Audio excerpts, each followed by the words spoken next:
When you organize programs for a museum, your bucket list looks a little bit different than most bucket lists. And by the way, there is no German term for bucket list. We'll explain that later. The movie was called Alles Gute am Ende. So mine does not include visiting exotic places or jumping off of things. Tonight, however, I get to cross one thing off my bucket list with Anselm Kiefer visiting the Getty Museum.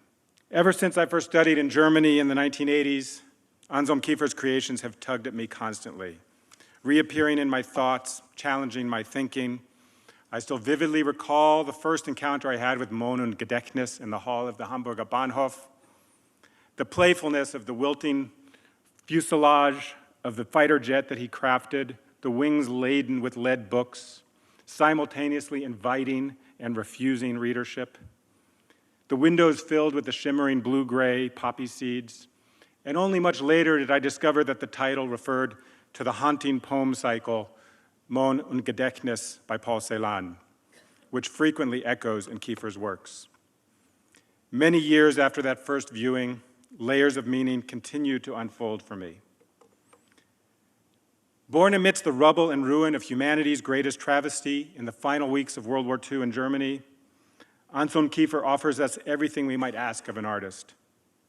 His creations engage intensely with the past, his country's history, and the burden all of us bear for what it wrought. Yet he inspires the optimism of rebirth and the potential to renegotiate the past. He is relentlessly experimental in his use of materials and form. In a world filled with far too much ho-hum art, and we know that in the museum because we know how very few seconds most people spend looking at an artwork.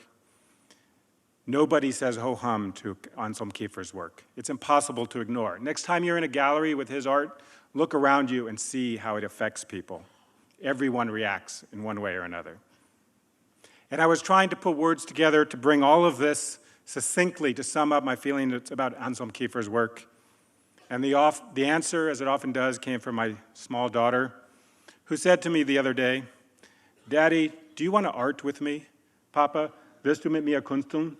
Kunsten sagen wir."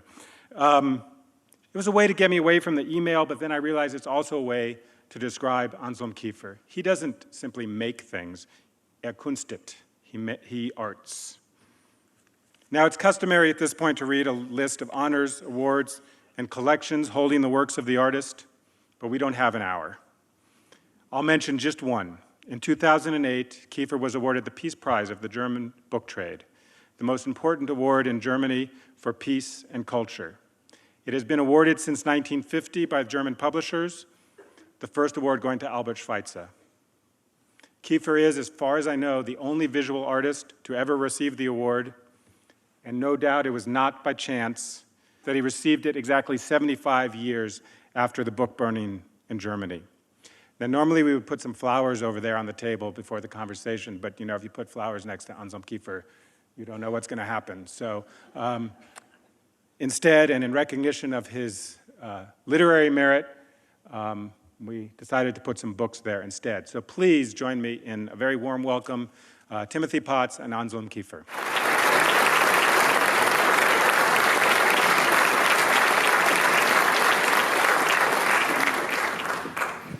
So, are we live? Yes. Well, welcome again. I'm Tim Potts, of course, by process of deduction. Thank you all for being here.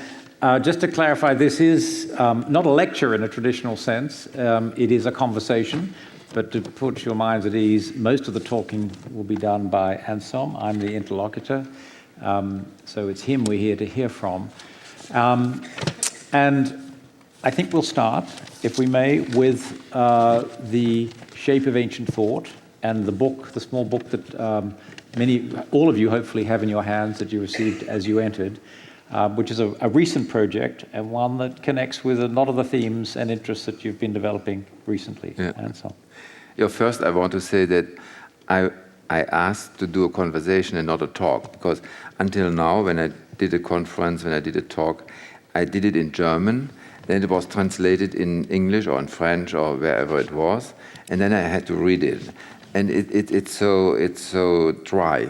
what is it? Try. Yeah, It's so rigid, and I didn't do it anymore. So I hope you understand that we do it now in a different way, and so my English is not so good as the translator would have done it, but we try. And you have a little booklet, and I brought it here because this was a book I did, I think 2 years ago or 3 years ago. It's a big book, it's like this, but I did a little small edition that you can take it with you and take it home and look at it. I wanted to dedicate this to Thomas McEvilley, who is a writer, American writer who died unfortunately very earlier. And I met him I think in the earlier 90s, and because he has to write a text about me in a catalog. And I met him, and he was telling me about his project. He has a big project. He worked 30 or 40 years on it, about the connection between Greek philosophy and he means the pre-Socratic philosophy, Anaximander, Anaximenes, Thales, and so on, with the Indian philosophy. And I found this very interesting because normally you think always the West is the big intellectual realm, and the West learns the other, the Orient or the Asia, what is culture. And he proved in his book that it was not one way. First, it was from the Greeks who brought the culture to India, the philosophy, and then it was the Indians who brought the culture to Greek. So it was always an exchange. So I think it's a very modern thinking what he did, because it speaks about borders, and today borders are, for all in Europe, are a very a difficult, how do you say, schwieriges Thema. Yeah, it's a complicated topic. Complicated topic, but and for me it was important. I had a lot of conversation with Thomas about his studies, because I felt that in this theme was a lot explained what an artist is. An artist doesn't create ex nihilo. An artist, I feel it, is in a stream. He sits there, but things go through him, and so as this intellectual movement from Greece to India and from India to Greece, so that's what an artist is. He sits in the middle, and he's always durchdrungen. Yeah, he's challenged. He's pierced by Pierced, thoughts, yeah. pierced Yeah. by thoughts and by movements, and so for this reason I brought you this little book. I have to explain what I did on this book. So when I left Germany in 1991, and then first I traveled 2 years, and I was a lot of countries, and one travel was through the Silk Road and later in India, and there I saw a lot of brick factories, and it was fascinating because they did these bricks out of argil. Argil is clay, out of clay, dried it, and then they put it together with wood, a layer of wood and a layer of bricks, a layer of wood, and then they put the fire on, and in 1 or 2 months the bricks was done. Then they took the bricks away, and in the same way as they used the bricks, the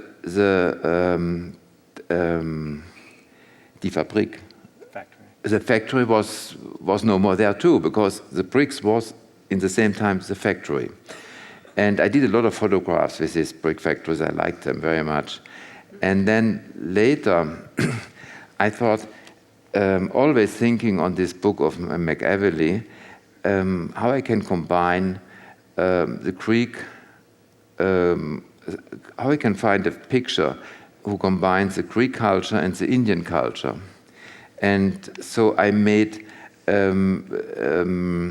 my assistant. He's very good in Photoshop. You know Photoshop? Yeah. You manipulate you manipulate this. And I gave him a list temples, and I said, put it on top of the bricks, and now you have a combination of this very rudimental fabrication of bricks and this Greek architecture. So I want to take you from a very specific project, this one, and then step right back to some of the things you've said in other talks and in some of your writings about your basic approach to art and the juxtaposition of art and life. And just a couple of quotes to get you going. You've said, "I believe solely in art, and then only poems are real." And we'll get on to text, poetry as another form of art. And in another place you said, "The real world does not exist for me unless it is through an artwork or a poem categorically distinct from life." Yeah. Can you explain a bit about this? That's true. Okay. I'm sure you wouldn't have said it otherwise. No, I think, and you can find it in the book too of McEvilley, that you can find it in the Vedas. In the Vedas, Yeah. and you can find it in the philosophy of Empedocles or of Heraclit, that the real things, the objects, are not stable. They move, and that the reality is not reality. So when I look at you, you are for me an illusion. And all what I see is illusion for me, because I cannot trust on the conception.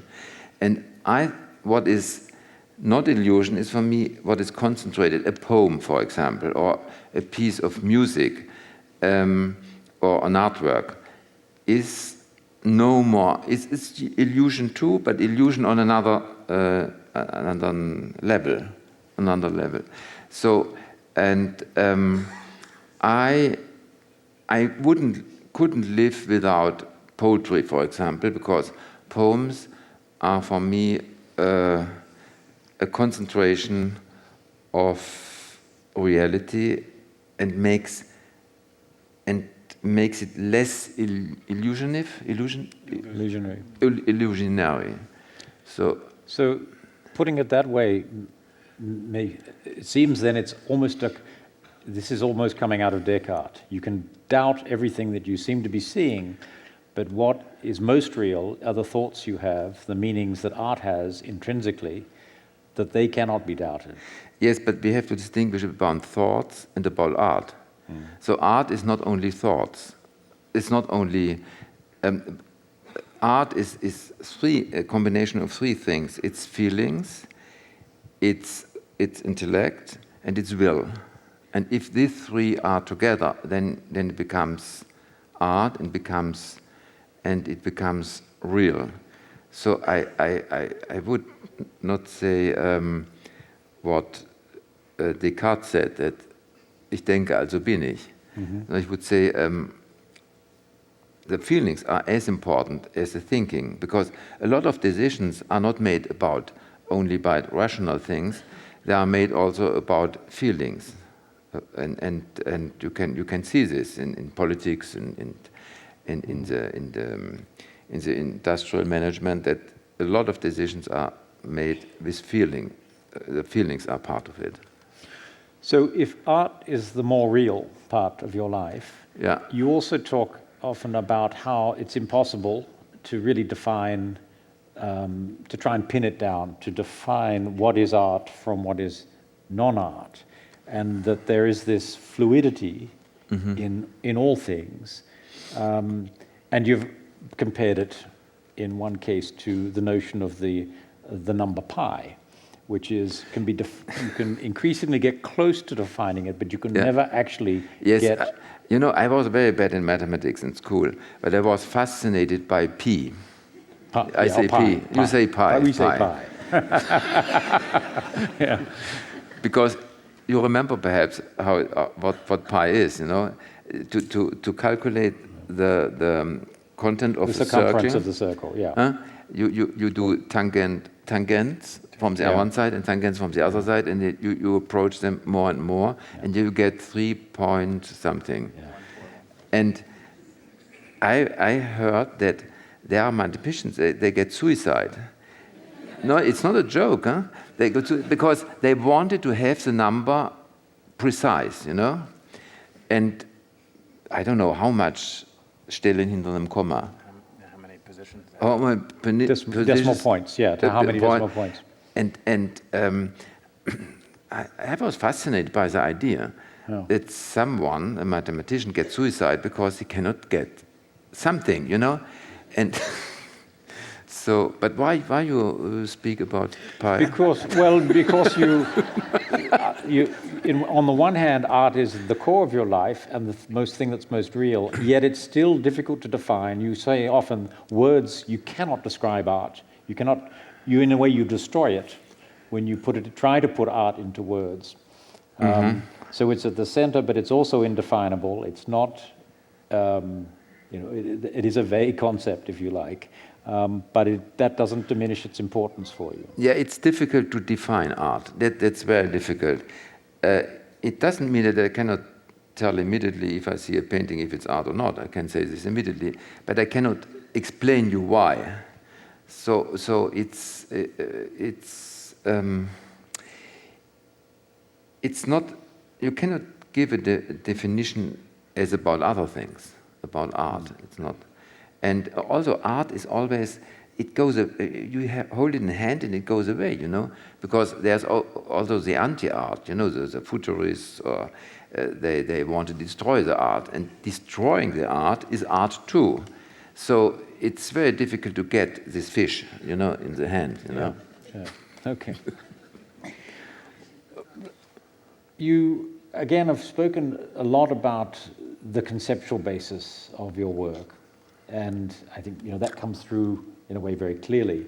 What I haven't seen you talk as much about is the aesthetic basis, the decisions of, the materiality, which is again to do with its layering and its materiality.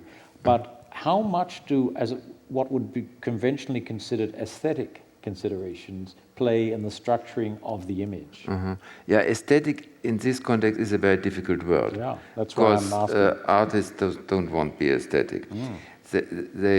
And artists take the most horrible things and put it up on the level of art. So it cannot be horrible enough to be unable to be put up. So aesthetics is very difficult. But there are some Gesetze, laws, when you do art. But also these laws, you cannot put them on a schedule. Yeah. Mm-hmm. Okay.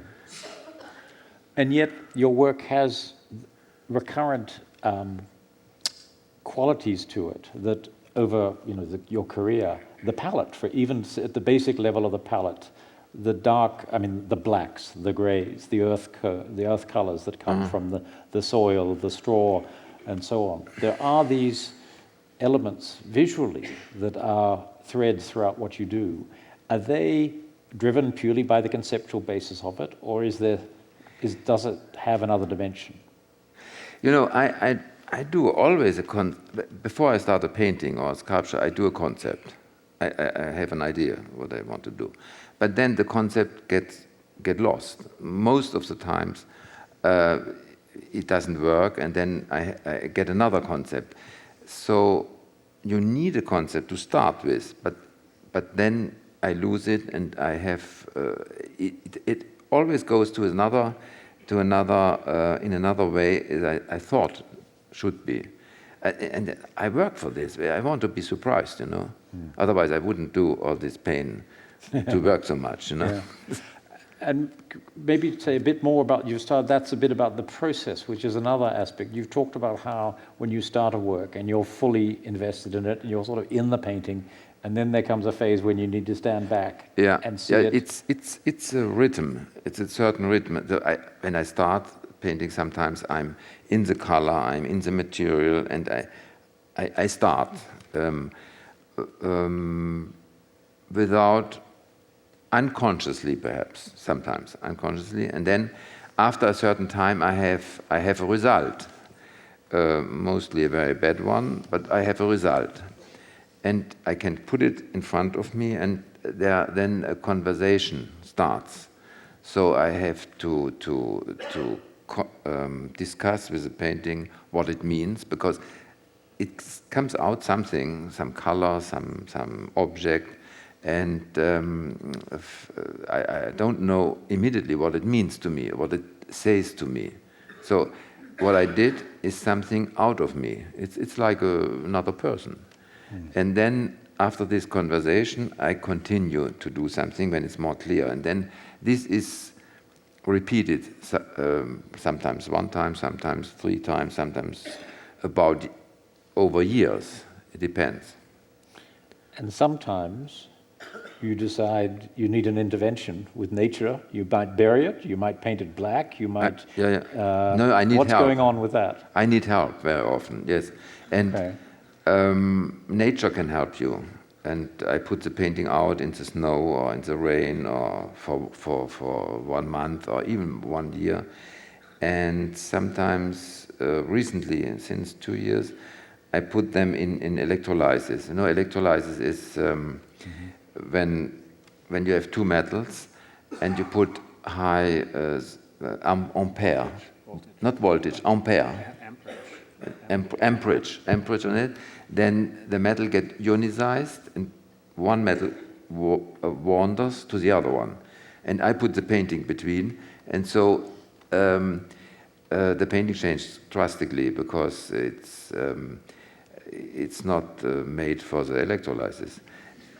And I had a show for, I think 2 years ago with J. Joplin in London, and the paintings changed during the show. So they changed color. And this is a nightmare for museum people, no? Yeah. Yes. Yeah, generally it's not a good thing, they change color. But what I learned, my conversation with Thomas McEvilley, is that, you know, even the Greeks and the Indians, in any case, they didn't think that things are stable. They didn't think that, they thought that all changed all the time. And it changed, and it has ein Kreisrhythmus, a circular, cycle, yeah. A circular rhythm. And because I don't think that, you know, we thought that when I was in Disney once, you know, in Miami, what is this called? It's, but Escort, no? Epcot, not Escort, Epcot. and they showed how wonderful we developed the technique and how we are able now to do bigger pyramids and all that. It was very positive, positive thinking. Yeah. And then I thought there's something wrong, you know, and because we have in the West, we had the idea, and still we have perhaps, that it goes up like a line. So the technique gets better, all gets better, and what we have in the Christian church, the eschatology, that at the end is a paradise. And another eschatology was a communism. They thought also that it goes up a line like this, and then we have the paradise. And I think that's not at all true. We see that's not true, no? Yeah. You're German, and therefore, almost by definition, you have a connection with a romantic tradition in German art. And some of your earliest work, the occupation photographs and so on, there's a clear sort of connection to Friedrich and the lone figure on the promontory or in the landscape. How important is that tradition to you in your work? So the connection to Caspar David Friedrich, when I did these actions, it was accidentally. I was growing up with Caspar David Friedrich, so I couldn't stand not else than like Caspar David Friedrich. But it was not consciously. But the romantic side, in the 19th century, the Germans was very influential in the world with the romantic ideas. For example, Madame de Staël in France, she wrote about the Germans. But we should not confuse romantic with some cozy things, You can say cozy? Or romantic is a philosophical system. So it started with Fichte, perhaps, with the philosopher Fichte, who discovered himself as a source of erkenntnis, of knowledge. Of knowledge. And so, and this was then a very strong movement, and but had also some very bad Abzweigungen. Offshoots. Branches. Yeah. For example, in the beginning of the 20th century, Wilhelm II, the German Kaiser, he had the idea to do a big fleet, and it never played a role in the war, the German fleet, but he was a Iron romantic, like little boys who have ships, and so no, it was like this, and he had a big fleet. He provoked the English people, the English government. So this was one kind of the romanticism who was quite negative, and I think also when we look at the terrorism, for example, of the RAF in Germany, RAF in Germany. This was an overdoses of self-importance, or how you can say. Yes. Yeah, because you want to do something yourself. You don't want to depend from other things, from laws, and this is also romantic. Mm-hmm. And one of the reasons I ask is because the importance landscape has in your work, which in the romantic tradition, there's a spirit in landscape, and it's also etched into the landscape is the record of history and time and events and peoples. And some of that seems to flow through into your work. Yes, I think when I look, I'm full with history because I know a lot about history. And when I see a landscape, I cannot see that's innocent or that's without remnants or traces of wars, of horrible things. So landscape is for me not poor landscape, never. Even when I did, it was 2 years ago, when I did the Morgentauplan paintings. Mm-hmm. This was really colorful paintings. So this I did once in Paris, in Bourget, in the gallery of Larry Gagosian. The Morgenthau, you know what Morgenthau was? No, I don't think so. It was an American minister who wanted to, in the end of, in 44, he decided to transform Germany after the victory in a poor agricultural land without trains, without cars and things. And and Roosevelt didn't want this because he thought it's impossible. We need Germany. Then we have to nourish, ernähren, to nourish Germany if they can do something themselves. So he didn't want this. But by indiscretion, it came to Germany, and then it helped a lot Hitler and Goebbels for the propaganda. They said, if you don't fight, the Americans will turn you into farmers, all of you. So for this reason, I know it, because it was a big help for Hitler, for Goebbels. And why I speak now about the Morgenthau Plan? Well, the landscape. Yeah. So the history and the landscape. And then, 2 years ago, I painted a lot of colorful flowers, and I got a bad conscience because it looked very affirmative, all these flowers, because I can be an impressionist painter, if I want. So I had all these wonderful paintings, what the galleries liked very much, and and I thought, what I do now with these paintings, and then I wanted to put some acid on them, and I called the Morgenthau Plan, because then you could see how beautiful German would be with all these flowers if the Morgenthau Plan would be executed. I see. Okay. You're a different type of scape altogether. The built structures in Barjac, and that's I suppose the most monumental. Is that something completely different that's going on? Building structures underground, the tunnels, as it were, an artificial world, a conceptual world below ground. No, I don't distinguish between painting.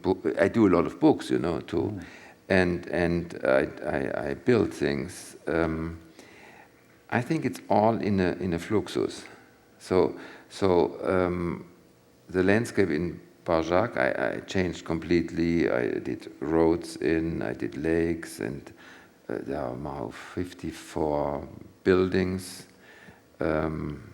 Not for real estate, it's as artworks, and it's all one process. For me, a painting is not finished too.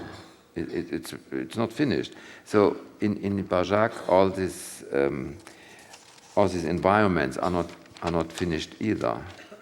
But but the beginning was another reason. When I was going to France, I lived in the south of France for 20 years, 25 years, a very beautiful country, but for me it was not beautiful. I became aware I made a big mistake, to go to France. And so then I did these tunnels to go underneath this landscape. And this was the beginning of this work in the landscape then. And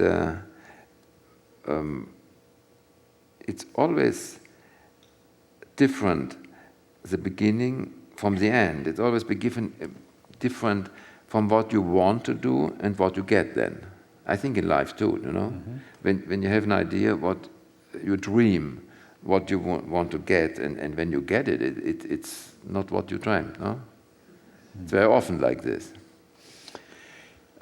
You've spoken a lot about poetry and its importance to you, and of course words, one of the most sort of conspicuous things about your body of work is the role that words play integrated into the imagery. And perhaps you could explain a bit more about the role they play. Are they, as it were, icons, but verbal icons within the painting, or are they gesturing to something beyond the image, the actual visual image? Are they another dimension to the work? What is the role they play? I think the words, die setzen das Bild die machen das gefährlich. Die setzen das in einer Gefahr aus. Yeah, they make the picture dangerous. No, die setzen es einer Gefahr aus. Die setzen die Gefahr aus. Ja, die Wörter setzen das Bild einer Gefahr aus. They create a danger for the picture. Yeah, the words create a danger for the paintings because it contradicts sometimes. It's you ask yourself, what would it mean now, this word there? So you are activated to think about. And perhaps you are against the idea that there is some written. But it's also a very, it's a biographical thing too, because when I was I always wrote a lot, I still write a lot. And when I was 17 years old, I got a prize for my writing. And this, when you are young, you think a prize is something good, and you should go in this direction. So I was always in this ambivalent situation that I didn't know if I want to be a writer or a painter. Now I know, because you cannot do both. And so for this reason, you have the words in the painting too. Okay. Can I bring you back to something you talked a bit before about the issue of boundaries, borders, and your interest in the in-between spaces, really the transitions that things go through. Yeah. And when we were talking, you mentioned Monet and the haystacks, and we happen to have one of those in our collection, so maybe, Peter, you can put it up. And you said you don't think Monet was interested in capturing the way the haystacks looked at that particular moment in time, with the light the way it was, the time of day, and then another time of day and different kind of light. You think he was actually interested in what makes this painting different from the previous one or the next one? If you see more than one painting, if you see 5, it's a row, then you go from one painting to the other and look for the difference, and so, and you are more between the paintings than in the painting, and that's what is important for me. I'm always between 2 paintings. I do this, and then I think already on the next one, and I'm not really in one thing. I'm always in the transition. And when I saw these Monet paintings, it makes it easy to think like this, because they're all the same, but they are different daytimes, so different colors. And then I like the idea to imagine you don't look at the painting, you look always between the paintings. And this idea I like very much, and I'm always between. Well, I was going to ask exactly that, because with the Monets, you almost have to imagine the transition from one to the other, but it seems in your painting, you're trying to capture the actual transition. You're not wanting the stability of something that is what it is. You're wanting something that is gesturing between 2 things within the one work. Is that right? Stability is a big illusion. Another illusion than the general illusion, but it's also an illusion. Stability, or already the Greeks, Heraclit, he said, alles fließt, pantarei. He was already aware of the non-stability of the things. Yeah. We're going to, we'll come to some questions from the audience in a little bit, but I just have a couple of other things, how we do. Yeah, a couple of other things before we do. I don't need the watch. We can continue. All right. And this actually relates to what we were just talking about. You make the point that the idea of progress and evolution in art is something of a misconception, or if there is the evolution, it goes in random and often circular ways. You could come back to a beginning you started from, and there is no such thing as an advance. There are just differences in a way. Can you talk about that? Yeah, you bring me to the idea what is abstraction and what is minimal art and all this. You know, when I was started to paint in the 70s, I painted figurative things you could see, and I was. They thought I'm reactionary, because I'm not abstract, I'm not minimalist, and I must say that's part of the idea that it has an eschatology, that it goes up like this. But look at I like very much the minimal art, that we don't misunderstand us. It was an important moment in the art after the École de Paris to have something clear. But what to do after the minimal art? what you do when you have done all these stripes, and then but what you do then? so life goes on, and history goes on, and I think in the art there is not this line up that the art got always better or more precise or more radical. I think in the art history there is not the evolution. And I was surprised. Near my home in south of France, they discovered a grotto, Cave. a cave, the Cave Chauvet. And I had the chance to visit it because it was my 60th anniversary, and the prefect gave me a present that I could visit this cave. Normally you cannot visit it anymore because I did now a duplication, a copy aside. And I could see that this cave is, they found out, it's 30,000 years old. And it's older than Lascaux. Lascaux is 20 years. You know Lascaux in France. It's 20,000 years old. But the grotto, the cave of Chauvet, it's more advanced in a way. The animals are already a little bit perspective. So I like this discovery, because I knew always that there's no evolution in art. You know, in art you can go back. You know, Les Demoiselles d'Avignon. It was going back to the how to say you cannot say to the black art, to the tribal arts. Tribal art, okay. Yeah. To be correct. Okay. And this was going back to something. So that's for me important, and I wasn't beunruhigt, unsettled to have figurative art. But anyway, when you go very close to my paintings, they are abstract immediately. So I deliver you both. Mm-hmm. Last question, and then we will go to the audience.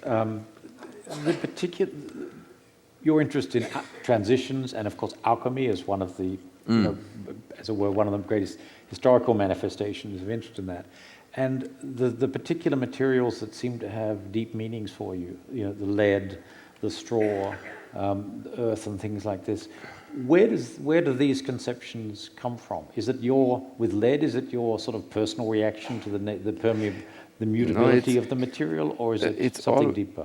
I use a material when I'm shocked by it or fascinated. For example, I discovered lead by accident. I had a very old house in Germany, and the sewerage was out of lead, and it was kaput. It has to be repaired, and I was so fascinated by this material, lead, that from then on I continued to do a lot with lead, and but this is because I was fascinated, because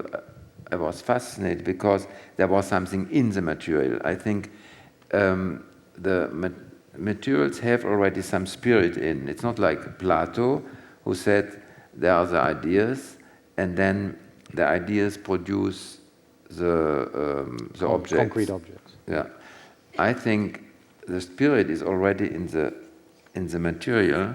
If you can discover it, I don't discover all the materials. I have the lead, the straw, and things like that. So, and it's inside, and the artist brings it out. And what interests you now? What are the ideas or directions you're pursuing at the moment?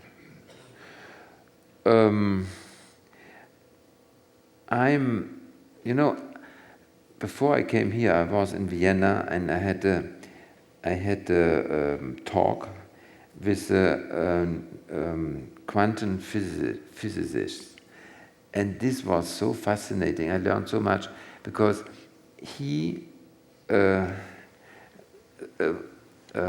put me in his laboratorium, and he showed me that he can, from one place, he can do a certain combination of photons. He isolates photons. You know, the light is composed of photons. He can do a certain constellation of photons, and this can be transported thousands of kilometers without any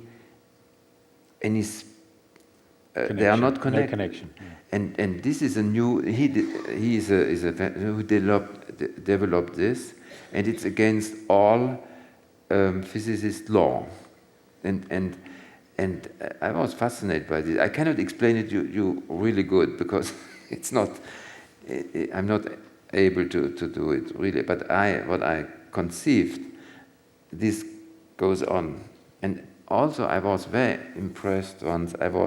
I could go. You know the CERN? CERN, yes. CERN in Grenoble. Yeah. And there I could go down because they make a collision of the subatomic particles. Yeah. Subatomic. It's a nuclear accelerator. Yeah, nuclear accelerator. And they had a problem. They had to repair it, and I could go down. Normally, you cannot go down and to see it. And this was really fascinating. And also how there are thousands of scientists on the world who depend on these collisions, on these collisions. Collisions. And so these are things I'm fascinated in. Okay. And this will make its way into your work somehow? Certainly. Perhaps it's already in, we don't see it, but Okay. All right, maybe we could then have a bit more light and then ask for questions. While we're waiting, maybe we can can talk for a minute about trees. You put a palm tree, if I can find it, in a church in Los Angeles. yeah, it was Palm Sonntag.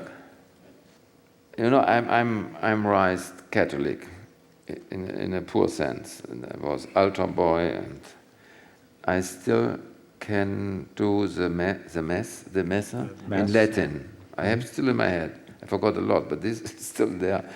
And I did a Palm Sonntag because I was always fascinated by the day Palm Sonntag, because this was the transition moment where Jesus Christ was at the same time a king and already a criminal, because he was going in Jerusalem on the not on the horse, on the donkey, and they put palms on the way. Yeah.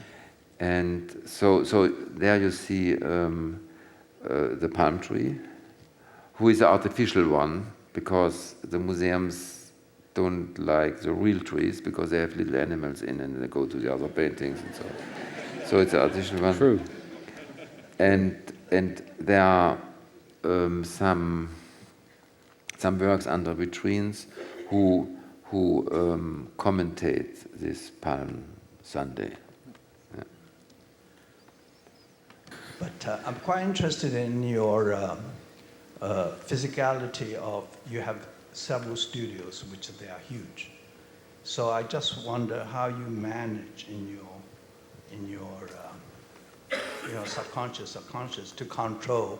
Like you have 200 acres studio, you have a huge one outside Paris, which used to be a department store. And you collected so much materiality for your work, like tons and tons of stuff. So the scale is like almost not very human, so to speak. So how do you control all that in your head, manage it? Yes. You know, there's an artist I like very much, it's Rodin. And he said, il faut toujours travailler. Can you translate it? When you work for everything? You have to work, always to work. Yeah. Il faut toujours travailler. A lot of your work has to do with war and the remnants of war. Are you trying to tell us, the German people, the whole world, never forget tragedy because we can always fall stupidly into tragedy again? In England, there is an Imperial War Museum, and it's a very good museum. But they have one idea. They say after Hitler is, when he will be besiegt, overcome, defeated, then the world will be okay. But we see now the world is not okay. It continues in a way. And but what was the question? Wollen Sie sagen, nie wieder Krieg? Wollen Sie durch die Kunst etwas lehren und dass wir nie wieder Krieg haben? No, I show how the things are, and we can hope that to show things are they are, that they will change perhaps. First of all, thank you for an outstanding discussion. It's very insightful and fascinating for all of us. And I wanted to comment on your last comment. As a classicist, as somebody really inspired by and interested in history, I think many of us are used to looking towards history in an idealized way, or looking towards classicism as some sort of lost Eden, whereas you seem to work with it in a much more realistic, much more, in a way that's continuing going forward. So when you say that you want to change the world and make the world a better place, but never forget the past, where do you see us going that's a better place? You speak about classicism, but I go to the classicism, but I go much further. I go to the dinosaurs, you know, because we have in our cells, we have the memory of the dinosaurs even. You know, the jealousy is one example. The jealousy is sitting here. A little part of our brain we have still from the dinosaurs. It's completely devastating and nonsense, you know, but we have it, you know. And but the question was different, no? Was ist der Weg, den Sie zeigen wollen? Wo sollen wir hin? Was sollen wir von der Geschichte lernen? Und was ist unser Ziel? No, I think the past is something we create all the time, because the present we cannot have. You know, when we speak about now, it's already gone. So what we can speak about is the past, and our rememberings, our souvenirs or memories is a creation act, because then we create something what is there. But we are not there, because the present we cannot get. The future? Was ist Up here? The future is, you know, I speak always about this movement. I think when I go in the past like this, I go in the same times in the future. It's connected, you know, these two movements are connected, and when this movement is fast out like this, then I'm dying, and then... Not yet. Up there, yeah. I'm wondering about the appearance of Kabbalah and mysticism in your work, and if there's maybe a story of how you discovered that and how you came to incorporate it. Kabbalah. Yeah. So when I was in the 80s, they asked me, the Jerusalem Museum the Israel Museum in Jerusalem asked me to do a show. And then I was going to Jerusalem, and from there on I was several times in Israel, in Jerusalem, and I knew the writings of Gershom Scholem, and he was writing about the Kabbalah, about the Jewish mysticism, and from the 80s on, the mid-80s on, a lot of my material or my thinking was in this tradition. I wondered why you left Germany, and you reside in France. Do you continue to reside in France, or might you ever return to your land where you were born? I always followed women's in my life, so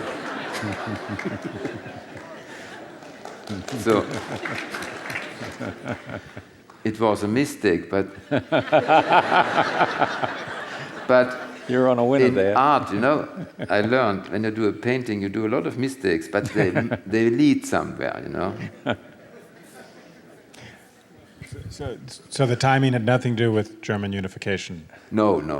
It was poor personal things. My wife then, it was my second wife, she hated Germany. So I had to leave. Let me ask a question. What's your feeling about the state of contemporary art at the moment and where it's heading? And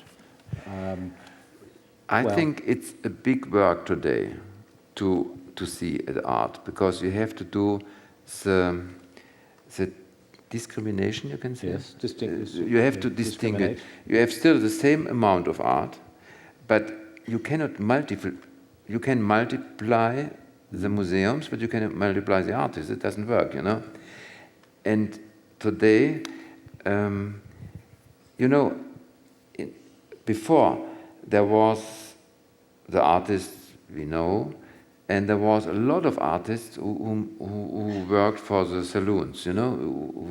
Each big town had, I don't know how much, 1,000 artists, because they needed for the sofas, you know. That was.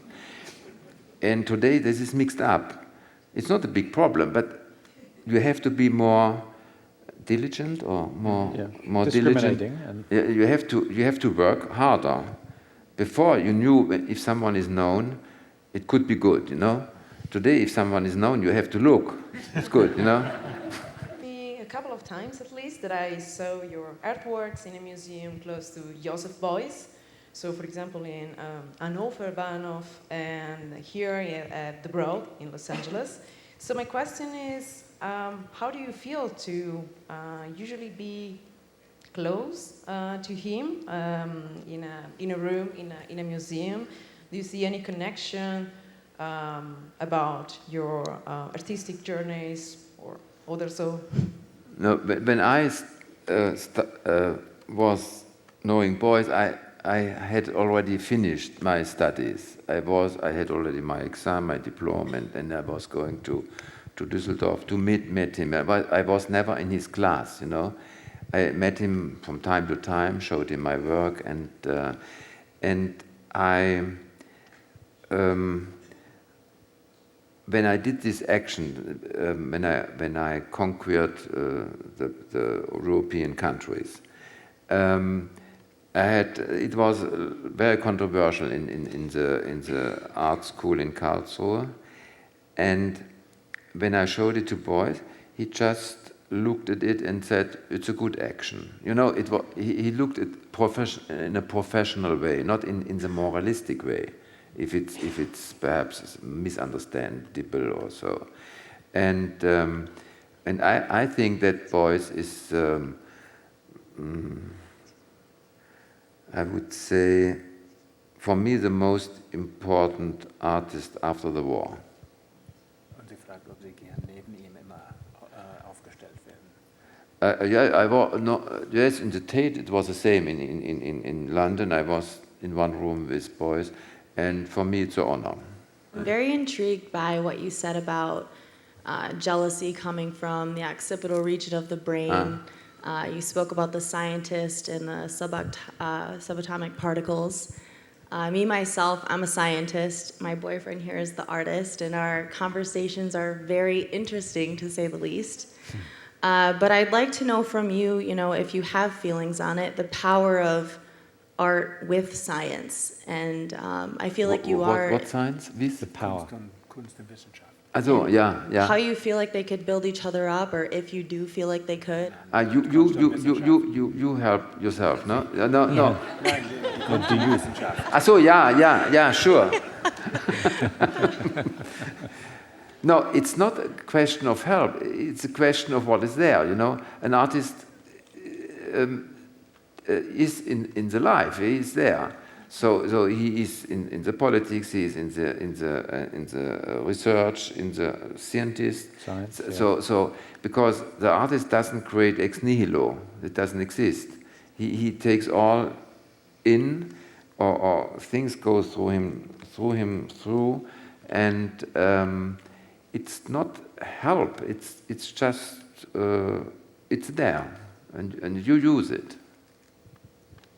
This is part of the Jewish mysticism. Do we connect this to the Kristallnacht as well, and the broken glass? You can. It is not made for the Kristallnacht because it would be too obvious, you know. But this is the Shekhinah, and over the Shekhinah Shechina are the Sephirot, also the Lebensbaum. And it's Bina Chokmacher Bura has it Hot Netzach, and Keter is the most elevated, and Malkut is the earth. And then between you have Tipperet and you have Yesod. Okay, I think we should draw things to a close. Thank you very much.